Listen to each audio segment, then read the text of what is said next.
Toa man ke Tohi Nomipa, ai koe pe toi rewa Tohi Teu Talo Nome.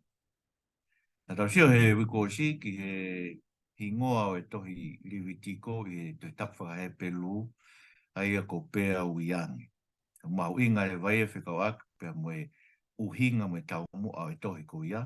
Ai a ko no uianga mō sese ke whakanofo e kau taura eiki, kau ri vai, kau ri ke nau whai ngai whi lau lau, koe whakamaa angai mo whakamaa oni angai o ha isteri.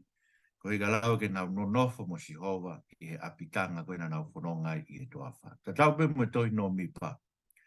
Koe ulakfo i rea pe i Tohi Nomipa ko i he toawha. I he toawha. Koe hingoa pe o e tohi i rea whakahe pelu. Koe i he toawha. Koe rea Nomipa ia, hange pe koe rea Liwitiko. Koe tau wohi pe me he rea whakakarisi koe no liu whakakarisi o e te tapwha e pelu e se tua kini. Koe rea koe arif moi, na ngā ake oha me arif metika, ma ngahi matai whika.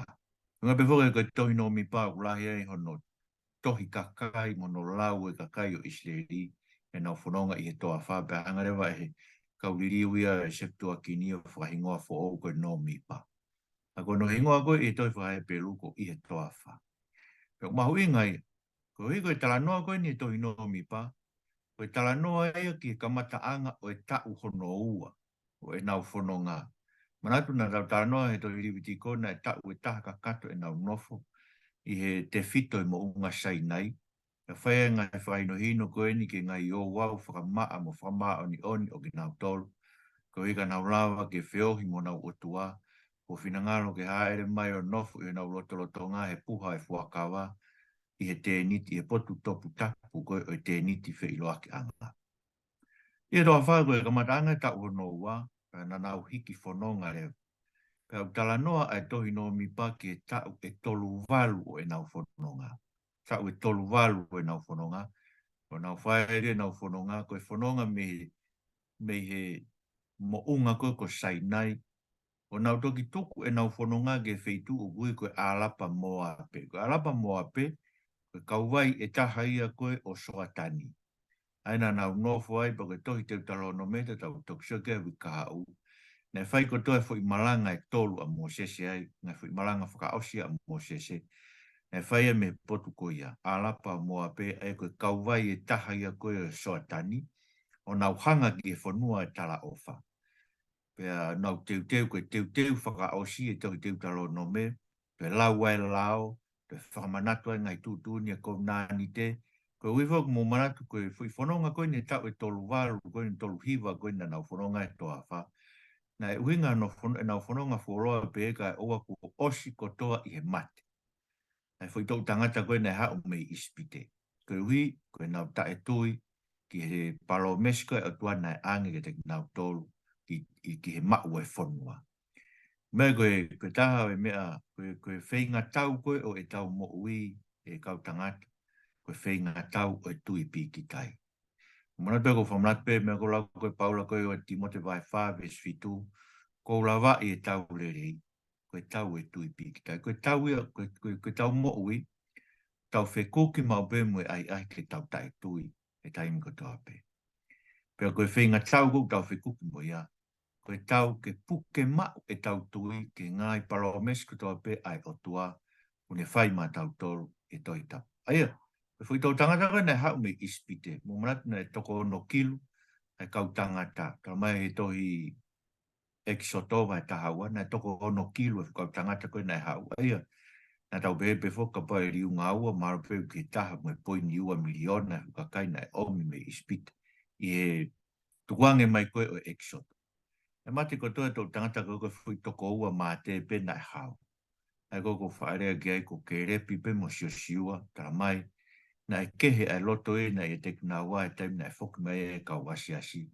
He nāna molo mui wae a ki naua ke wholofola a tau otua. Me mahu inga o pito e tau kore whakaau ke tau otua, wholofola o tau lau, wholofola o tau maranga a ki siasi, tau kore pe mo kore ke tau otua. Ne hanga mua whakalato i tau tolu ki tau molo mui wa. Tau tui pi ki tai ki tau atua e koe whakatokanga en e Tohi Nomipa ke te tau tolu wau tolu hiwa koe na nau whanonga i toa wha. Ko hi ka whakaai ai hou hau lahi o si hova ke fukakai koe na ne palomesi kai te nau hu ki nau tolu ke ono mālo lo anga. Kono whainga tā koe whanonga i toa wha, koe hui o koe ke ala whai ei ha mo ui. Mā ko whaalawe at pehen, i he kualo tu he wheitu ko pea sipa. Kolo ko pea sipa koe kolo tau potaha e koe ki toa wha, i he whakatonga koe o Isleri. E tau koe pea sipa sio ke futoa wha, koe futoa wha ma mate mo en pe. Koe kolo na nofa Abraham, nofa Isaac, nofa Jacob. Koe pe koe hono moni pau na tu mau pe a Abraham e pompom ko tau pe sio ke fuloto toa wha. An pe hege te ia. Ka paro mesma he o tuai tene ngahi koe koto mo ui e whanua koe ni. Pe tene o mi e haku hako ke o nau tolu e whanua koe ni. Ege, e ono whainga taa e koe whanonga i toa wha. Peke ala whaia ha mo ui. Koe ke maua ha vai mo ha mea kai. I gai ngā tai, e tala haina nau ilo e ka kai koe na nau whanonga. Ai hala whanonga. Mea pe whoko e nau whanonga koe ni whaina e taki peskaina. Pea nai tūtūni i tohi Nomipa, te nau whanonga i he angi a Sihova. Eko Nomipa vai hi vai vi stavaru ki he uataha. Eia koe angi a Sihova, koe ia te nau whanonga ai. Pea koe angi a Sihova, nai whakaha a ki ia, ai pou ao mai pou afi. Ka koe ne hiki pe pou ao, ke whanonga, a nau whanonga lea. Koe ne tuu mau pe pou ao, a whei tuu. Aina tau tānoa ke tohi ripitiko, na nau langa rewa te ni whi loa anga whakatatau hake ki ai. E whi tūkoe na tu ai pou ao, e whau pou ao aho kai pou afi pou ui. E ne whakamama a bitanga o isterifu o to toa wha. E na nau hiki whanonga holo e tau e tolu hiwa ko ia, i he tūtūni ai angi a Sihowana e whai aki ai pou ao mai pou afi. Ege, e kono whaingata ai e whanonga i toa wha, koe kai te nau ilo ai hala whanonga. Pe gai ngatai, ana e toi mohu whiri fo. Mo mea bena nau hau ne teke nau poto na tohe tau. Na kamata mai bena nau hau mono ofi na tohe tau a mareki e toa wha. Te kai ke nau mateu teu ke tau, ko mena e hou hau lahia si hoa e a mareki. Pe rewa si hoa upau ki ni whaka auha au pito a mareki ke ona te ako a mareki mahamani. Kono hinga e ke tau toi si hoa ka a mareki e aho ni. Peo hii na nau whaka whiri ki ka kai ai otu. Koea, Pōpea ke whai nau whanonga i toa wha, whakatau ki he angi a Sihova. Sihova na ne whawhanga mo whakainu ki nau tolu mo whautange. E tau e whango furu koe na nau whanonga i e toa wha. Sihova pe na ne whai ho nau whakainu, ho nau whawhanga. Koe mā mana pong, koe kueiri e whiawhi. Ramai Paula na epe me fumaka na mui holo ki nau tolu, ke whakainu ki nau tolu e whanonga. Ke mo whauta ke toko lahi whakai koe ni. Kai lawa no whawhanga o ngā tola ka whanga monu manu pe ko ha mea kai e whakatau. Ka museo koe mawhaia o tau o tuau ton ke whamanat ke te tau tolu. Mawaipe. Ka pauna ane lawa tau he whakai koe ni toa whai tau e whango fulu. Awe ki ngā tola whakatu uta ke whanua na ne tala o whaki. Hua noa e ne lawa ke tau ki tau tolu. Tau i mo tau ngahi whamiri. Ai ko whamanat mau be. Ka manatu e whangamanu puna o ata. Sio ki ne tau i whai mo lire o vao ne hanga whakateu mo ki nau tolu whaka sisuia ma tiu wahe ono. Roi ke ona e haloto tai tui e te tau tolu. Pante whamanat mai, ka pau koe ki tau tolu e whahinga kovi ngai tau mai ko ki tau tolu tau ilo e whaki mea rei ke tau whanau. Ua noa ia koe tau tamai ki he wani. E ne whina ngaro ke whaki no lau maare maa oni. Mo ne whaki mea rei ma ki tau tolu kono kakai. Ko Sihova, ne whawhanga mo whakainu e whukakai koe ni.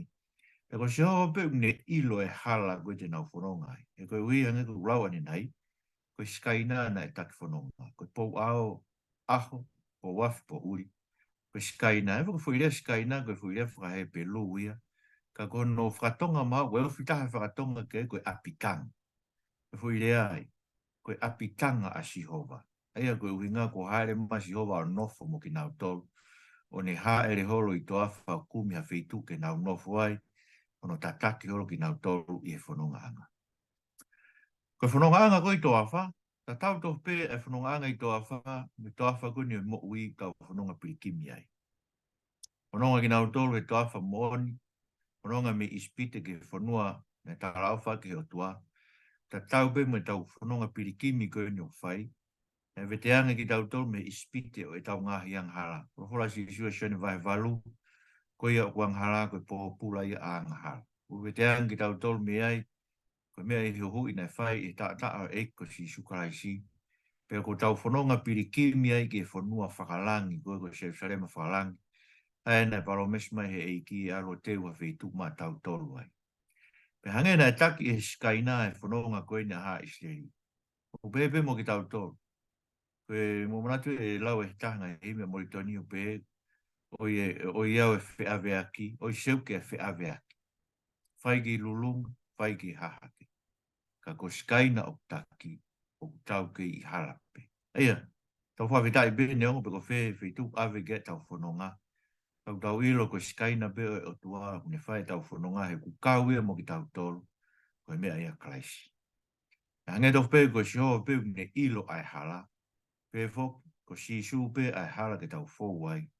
Ke au sia ai malo lo anga whasapate ko tala ofa mai e o tua ma tau tolu. Sai, ko tano e wa no mipa ko e ngahi ko e kakanoen o e tohi. Ki pui tua ko e tohi ma pe ko tau lawe ki ai. Wataanga ni tau hono wa, na whanonga tau i tōng whumawaru, tōng whumahiwa au ki he alapa o moape, ka wai ia soatani kuhanga ke whanua e tala ofa. Pea koe ki nau tolu koe ni kau whanonga koe kakai na e huhu i me ispite i he toto o lam Passover. Barabare maa koe gai te nau tui ke paro mesi e tala ofa ai otua, ke hu ke whanua na ne paro mesi ai ke ai parahame. Pena i kuai, o nau tō kotoa i tō af, o i gai te nau au sia e tala. Mo mea be e tala noa, mea au ke tūngana nau be nau tōru, manatu ki nau tō ki ispit. Nau be na saianga be ispit, saianga be ngai kuku mipa mo mereni, me hafua ngai mea kāri ki na nau kai ai. No omi ki nau tōru ke tō awhawha whanga ake, ai ngeesi mea kai. Nau lau e tō naki a Sihova, ko i ngeesi mea kai. E gai ngata ai, na koe nau whakaukau koe na nau ofu ke ka wasi a sipa koe nau whoki mai, mo e ngongo kovi, ka nau hanga nau tolu whakatuho nau kau ofisa, o tala ke nau whoki ki nau toki ispite. Mo mea koe tāpe ia e ngai mea, atu tāmaki he mo ea Christiane koe taimi tau whakaukau ai, ave ki tau tolu e Sihova ke a feitu ke tāmate ia ki tau tolu. Nā mo e fu feitu toafa koe ni, neonga i kai mauai ha mea, i kai ke maua ha mo ui. Ton ke tau whakaukau ma ope ki tau tolu. Ko ngahi tū kunga ko tō pe ave ki tau tolu ke e Sihova, pe o ku whai ngofua, pe o ku whai ngata. O ku whai e Sihova no ave ki tau tolu ke ai ko e ne whakamo ui. He kune ngā aue ke whai ho tau whakamo ui. Ko wike e te ria nā tau lau, ko hae ngai mea, ko ngai tū kunga ko e ngai whai ngata e anga i tau nofo, ko e ngai tū kunga ko ngai maki whakasino, ngai maki whakamate, ko e ngai tū kunga ko ngai whai ngata whakapaanga, ko ngai whai ngata i he anga tau wāmu, tau no whakawhamiri, me ngai mea pe. O tonu ke tau maana tui mau pe tala noa no mipa. Kono tataki horo ki nau tolu e Jehova i toafa he ngai pot whai ngata ko e ni, ke ave ki nau tolu ki hono mālo lo anga.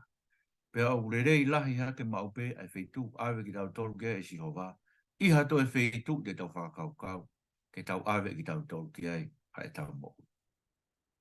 Koe konga la lahi e tolu e tala noa koe ne Tohi Nomipa. Aia, koe vahe uruaki ke vahe hongo fulu, koe te uia ke hiki e nau whanonga ke whanua.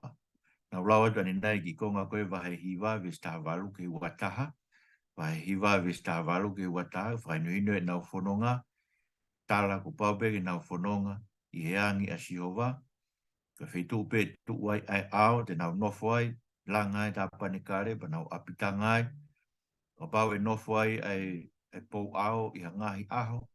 E nau nofo ai pēi o whai e whainohino me ngai tala a Sihova. Tai meni na e tupe ai ao e ngai aho pē ni. Pea pau ke nau toi hiki whanonga. Na koe na e pau rewa ke te tānak. Whamaa bopo nau apitanga kotoa ka nau hiki whanonga. E taimi na e nofo pē ao me e fiafi pē koe ke bongbongi, na fotu be te Iuniti e fiaf, bongbongi pe, hiki e po wafi na ufononga ea.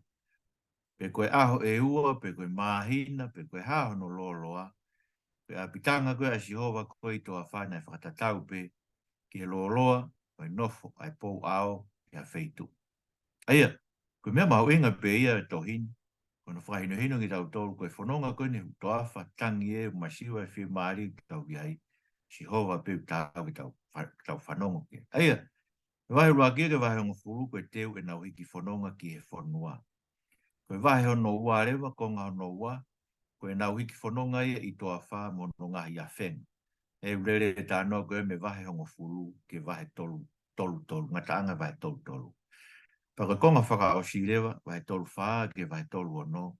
Koe ngahi kupui ko nistu tone ne whainoino ki nau tolu ke Jehova, i he alapa moa pe. Kuna wau e ke alapa moa pe, whainoino rewa Jehova ai ngahi kupui ko nistu tone. Sabe ka tau ki tānoa whaikik, me rei pe ki tau ilo ngai tānoa e tohi, koe wahe uagi, me wahe ua, Tohi Nomipa, o whakotu tu uai nau hiki whanonga i toa wha. Na nau laka whakaapitanga i toa wha. O wahe, ai ngahi matakari ki ngahi apitanga lalahi e wha. Taki matakari e tolu.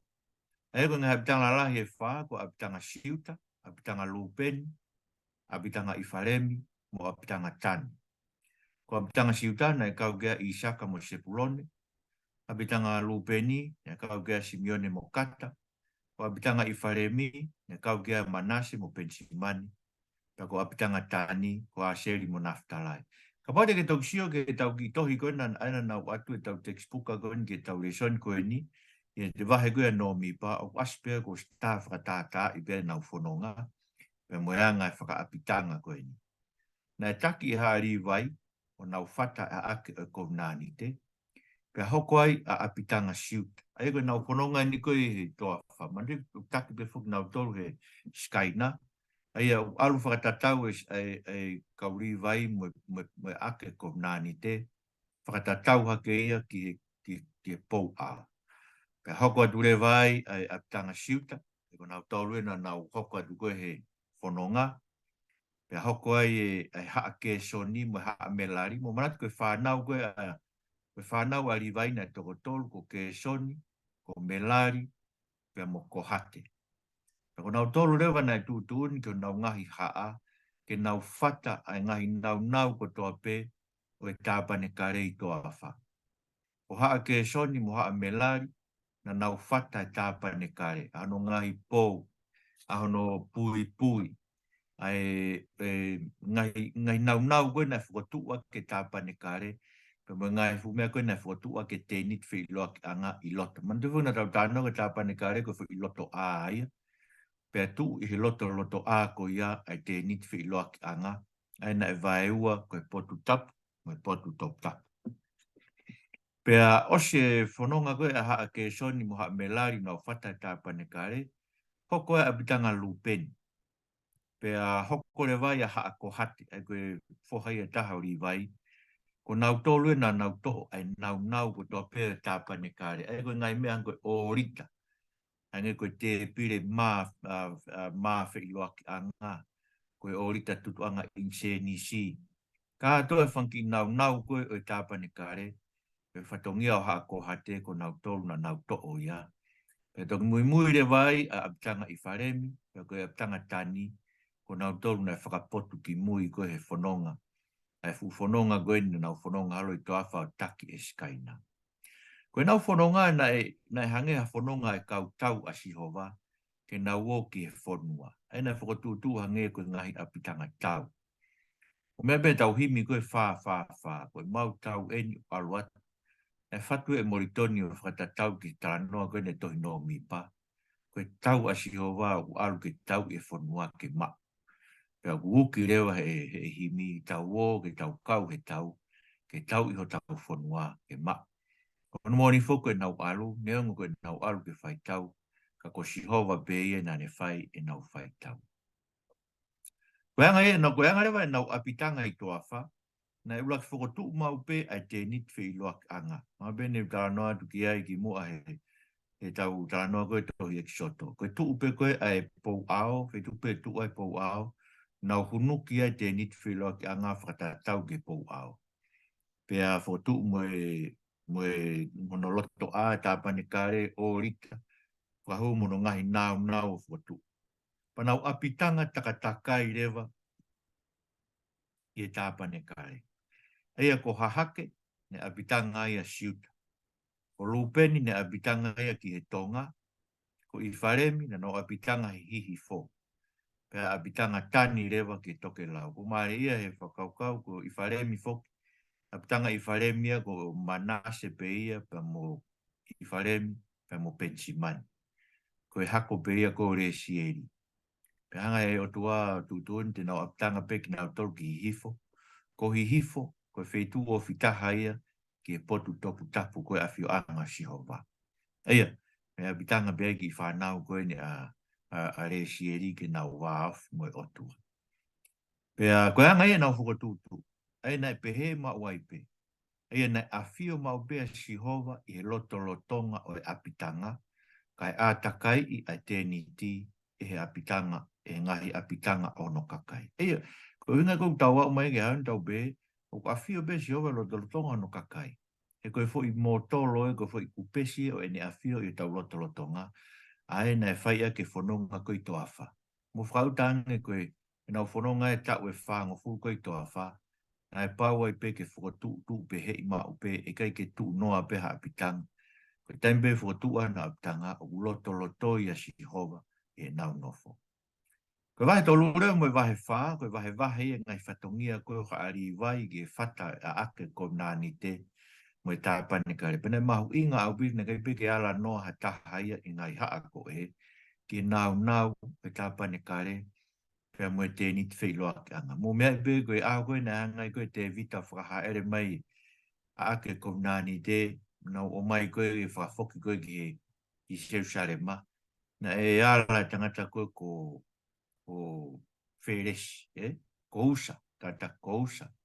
Na e ala to ausa ki a ake, pia hanga e o toa ta i o uia whitu koe ko wheresi usa. Koe hui koe ne ala ki he. Ia ake pia tupa hanga e te evita o a whei a ake o tuku e whare tangata ko opet i tom. O whakamono ia he o tua e whare o e tangata. E nau toki o reo me kauri vai, o nau whakahaere whakarere ma e kono o kono mo o nia, na koe ake ko nani te, ui kai ke whakahaere a sariote, koe hanga i mena nau whai, koe kono totonu, ke whakahaere mau pe o ku whata mau pe e kauri vai, ai a ake o Elohimi. Tau whaweta i koe, ko tau tolu koe ni tau tuu he whatongia koe ni whakataura eiki, ono whakahino hino e kakai ke wholofola ai o tua. Ko tau tolu tau whata e wafa o e potua, wafa o kalaisi. Ko inga whuke karistiani, ko karistiani ko e tau whata e wafa o kalaisi. Pea mahu inga pe te tau toko, me peo ko kore a ko tau pe, si ka inga kono ko tau hi, ko amnak pe mo tolu, ko tau kore, ke aimo ke whakangongo re rei pe wafa si o wau tau hanga fua e a ko tau pe. E tau whata holo e wafa si o wau, e tu tau pe tau aluai, i lo i ki tau tolu ko e kau karistiani ki tau tolu. Ka o mawinga ke apostol ko Paula ne whai no ine tai tusi kau tangata ke na wanga whaka otua kau whewhine mawinga bit ke na wanga whaka otua ma kau whewhine te ria na alau i kovi i ai wholofola. E uton ke tau ngoi pehe ma wai pe e nai pehe a mamafa ke tau otua ke whai no ino haari vai i to afu o nau tolu pe te nau whata ngai nau koe ni o e awhio anga o tau otua. Koe vai ni make vai ono, koe pe ngai tutu ni ai ke ngai whakamaa whakaunganga, ngai moui whakaunganga isleri, koe mea kong mawinga koe toi whakamanat pe ke te kinau tō. E mawinga e nau moui whakaunganga, pau ke kinau maa oni a Sihova o ka ere i unau lotolotonga. Pai fitu ke vai waru ko no pania o e orita. Mawinga e whatonga ai. Koe whiria pani fo koe misa iai. Na whanong koe toa whanai kai ke hanau misa ia. O nau misa ia koe ori tamu e kau taura eiki. O nau tōna e pani. Ea koe whiria pani whakatonga ko nau rea whakahepelu koe misa ia ai. Ea koe kau misa ia, pe koe kau pani koe e whanonga i toa wha. Koe orita koe e tāpane kare, mo e kau ngā au e koe nau whaia e whilaura. Mo mea mo seke mauinga, Koe whatongia mau inga, whakamisa ia o e eiko si isu karaisi, koe ne whai ho tau whi lau lau e tau ngahi ang hala. Nomipa wahe hiwa, katoa ngā ia e Passover ke tau hono ua. Mandifu koe katoa koe ne turun ke whai whakata. Koe ulau koe i he toi tapu whaka motua, tu o whaa be ono whai e Passover katoa i he matok tu o nima ki pe nau whoki koe me he ose whakaheto ne mai a. Ka koe ospe koe ne nau pui katoa ngā Passover koe ni pa nau whanonga i toa whau koe ki toi asmaina nau whaa Passover ai. Ko so sio vai nima pe te ke nau huke whanua na nau whai ai e Passover.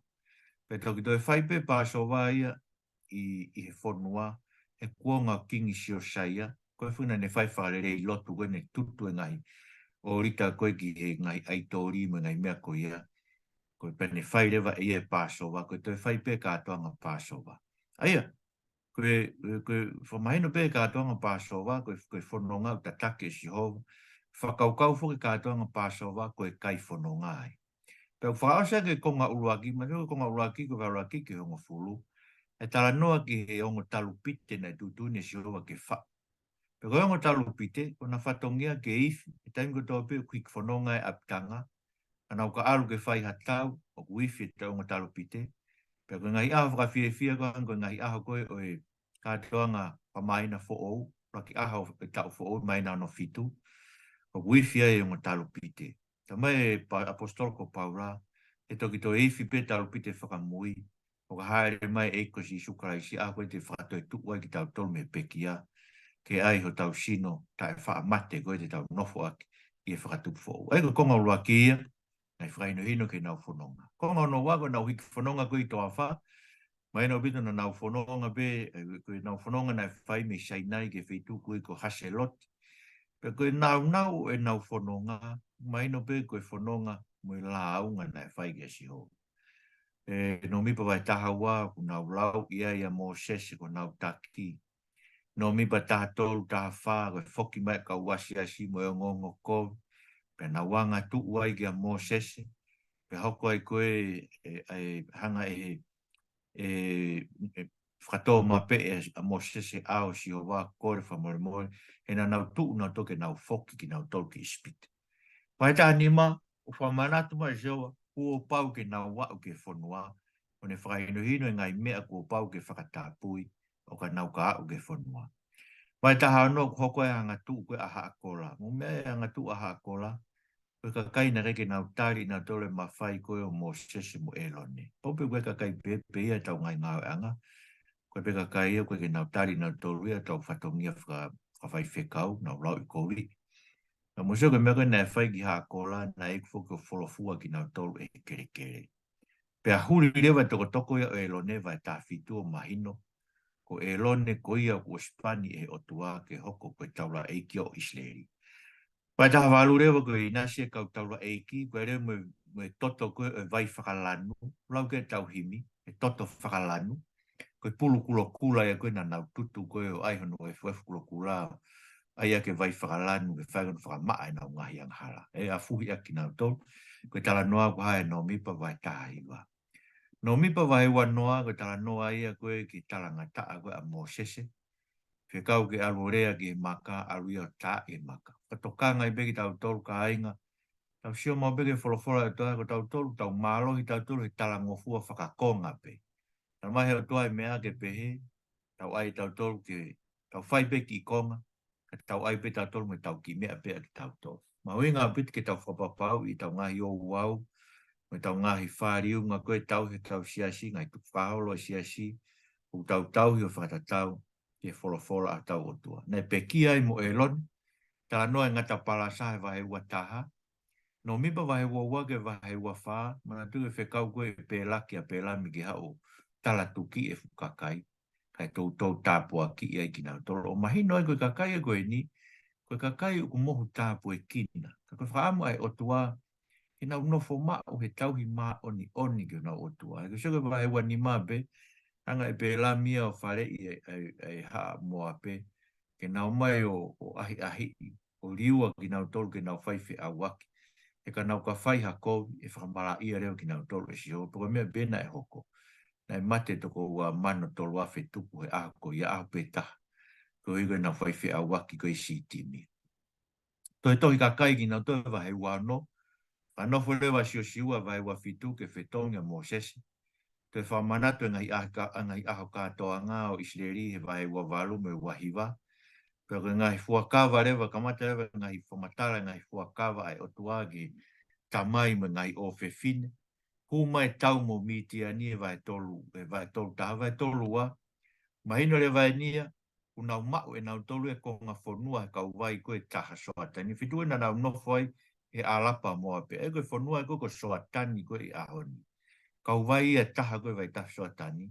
Na nau tau ina toa miti ani o nau mau e nau toa konga whanua. Pea sio e matakari o lupe ni mo kata, me vai ua manase, o wha ofa ofa e fitu ue ke whangamanu. Pea nau loto na toke nau nofo ai o ika ke nau fie koloski nau tau ke whanua e tala ofa. Pea vai tau tau lu rewa koe whakamanatu ai, e ngai whanonga anga koe i toa wha. Ai koe nau whanonga o ka mata ke whakatau tau e nau whanonga ke kau vai i taha koe ni pai tafsotani. Ko konga ono tolu reo ko ngai kupui ko ni stu tone ia. Whaino ina vai tolu whae ngai whangatangata e whanua. Ngai kolo haari vai e vai tolu ni mama. Mandifu nei kai ke nau kau ki na toi vai tofia. Ko ui ko nau tofia o haari vai ko si hova pe. Anai kutun pe ke anga nau ngai kolo. O toko mea ngai kolo hufanga. Pea vai tolu o no rewa ko i tutu unia ngai tofia me ngai. Ke ngai o fefine o Israeli. Sai. Ke te whitoi a ko naki whakalotu Graphe leo e Tohi Nomipa o pehen. O whanonga a Sihova mono kakai, ke ave ki nau tolu ki hono whanonga. O me beo ka inga ko whakalotu lahi e ki te au, whanonga tau whaita milahi, hange beo te ongoi pe ki tai, paka pau ko se toki ka inga lotu, ki ka inga lotu tosi, tau whakataha sāpate, hange beo ku whai toko taha ki whanonga, ko ku whai ki whanua. Ka whalatolahi whai Tohi Nomipa ke te tau tolu, ke oa te tau lotosi. E ko Sihova o kune taki e tau whanonga. E ange ko Graphe ane nei, ko whepe tūku ngai awe ki tau tolke e Sihova, ton ke tau fia pe ai. E ku whai pe Sihova kono tataki pe tau tolu Sihova ke awe ki he tau whakamo. Ka, o tau o tua ko e afi whaka auha, ke te tau tolu o ka tau ka ta e tui, mo talanga taa ke ne wholofola ki to afa. Whatoanga me tau tolu e tau sioro e ahoni ke ngai siaskoini kuna wafe me wholofola tau o tua. E kono moni neo kuna wafe na tole ngai mea lala, hengo whaso toma me ngai mea behe. Kau tau wafe pe mo ki tau tolu whanki mea hengo manu, koe loi, koe ita, koe riri. Whanki mea koe lau koe. Koe pe ngai mea behe u tau wafe whaka aho ai ako toa pe. Ka koe mea ia ku whihi ai o tau o tua ke te ki tau tolu pe. O ku tau ke tau whihi a mo ki tau tolu. Ki he kei ha i he tau mo ui ai ngai mea behe. Ne kai ke nau maa e nau tole lau maari o Sihova, ko Nomipa vai tahataha pe, ne hanga e Sihova o wahe e lau maari ko ia mo se ke toko fitu ua. Pea nau whai paro fisai, pea tupo e whakaamu a mo se ia, e hanga he o tua maa wai pe o whake no lau maari e ma e kau taki o no kakai. Tawa pedai wiring mai o tua no lau maari e te tau tolu e ahoni. Pea au tau mo ki tau tolu e aho tau peo e tau mo ui, ke tau sio, ke tau mo ui, na u ke ia ngai mea e tau mo ui, ngai mea i o tau ke tā mate, ko ngai anga hala i tau mo ua ngofua ki ai, ko hui e ko tau o toa tau tolu ko e afi whaka au. O i gai ke ne whakataki e ia e tau tae tui. Kono hoko, ke tau mana tui mau pe koe kakai ki tau tolu ai o toa koe kakai mohu tāpu e kini. Hi kai lava e tala tuki e pe koe whamala ia ki te whamala ia ki tau tolu. He kuas whamano ia ki tau tolu ia, umana tau tau mano ia lahi an koe ko kalaisi. Koe ui e koe e tau kovia i e akau, koe tangata mala ia.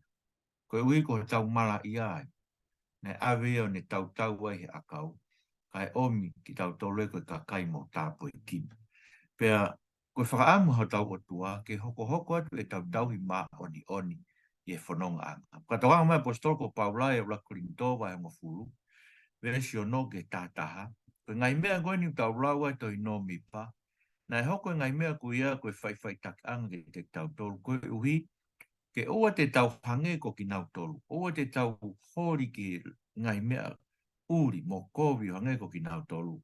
Oa te tau hoko koe kau tauhi aitori hange ko ki nau tolu. E nau nofo ifo e no ngahi koe kawhi koula pe nau tuhake me e mo whakawhiawhia ai. O te tau hoko koe kau whaiwhi a waki o hange ko ki nau tolu, ke mate i au pētaha e toko ua mano tolu afi. Pe o nā tau hanga ahi ahi i a Kraisi.